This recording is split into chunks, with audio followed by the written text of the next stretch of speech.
साहेबांचा एकदम खास माणूस, त्या माध्यमातून पवार साहेबांवर बोललं जातं, इतरही लोकांवर बोललं जातं, खालच्या लेवलला जाऊन बोललं जातं। खऱ्या अर्थाने देवेंद्र फडणवीस जर मोठ्या मनाचे असते तर त्याचे कान धरले असते, तू खालच्या लेवलला मोठ्या माणसांबद्दल बोलू नको, पण असं कुठेही केलं नाही। म्हणजे ही एक प्रॅक्टिस आहे भाजपच्या नेत्यांची। छोटे काय जे राजकीय भुंकणारे जे नेते जे जवळ ठेवायचे, त्यांना थोडंफार आपल्याला आमदारकी द्यायची, हे करायचं, ते पद द्यायचं, आणि त्यांनी काय करायचं तर खालच्या लेवलला जाऊन फक्त राजकीय दृष्टिकोन भुंकत राहायचं। ही आजची परिस्थिती आहे, प्रवृत्ती आहे। हे सरकारला आम्ही खपून घेणार नाही आणि सरकारला याच्यावर उत्तर द्यावंच लागेल। संदर्भात उल्लेख काहीतरी करता आहात, जमिनी संदर्भात उल्लेख करता आहात, नेमकं काय प्रकरण आहे? जमिनी लाटल्या आहेत असा आरोप। हे जे आका आहेत, आका न्यू आका आहेत, यांच्या कार्यकर्त्यांनी पडळकर नावाचं एक कुटुंब, एक महिला सुद्धा इथं काही दिवसांपूर्वी आली होती। 17 एकर जमीन ही बळकावलेली आहे, ही फोर्सफुली ही जमीन घेतली आहे, आणि हा कार्यकर्ता कोणाचा तर या नवीन आकाचा।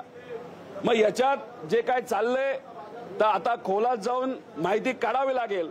फक्त यांना वर्धास्त हा मोठ्या नेत्याचा, मुख्यमंत्र्यांचा आणि सरकारचा असल्यामुळे कसंही वागलं तरी चालतंय असं कदाचित त्यांना तिथं वाटत असेल। काल आम्ही नितीन देशमुखला शेवटी 4 वाजता पहाटे जे हॉस्पिटलला भेटलो, त्याची तब्येत थोडीशी डाऊन होती। 1.5 महिन्यापूर्वी त्याचं ऑपरेशन झालं होतं, तिथंच मार बसला होता। आम्ही अधिकारी आणि डॉक्टरांना विनंती केली की त्याची तिथं काळजी घ्या। आज सकाळी लोअर कोर्टला तो जाणार आहे, वकील त्या ठिकाणी जातील, आज त्याला बेल मिळेल। पण काल अध्यक्षांनी शब्द दिला होता जयंत पाटील साहेबांना, आव्हाड साहेबांना, काळजी करू नका, अधिवेशन जसं काल संपेल तसं त्याला सोडलं जाईल, आणि ज्या व्यक्तीने हाणामारी केली तर 4 व्यक्तीला आम्ही पकडू। तो एकच सापडला आणि ह्याला सोडलं नाही।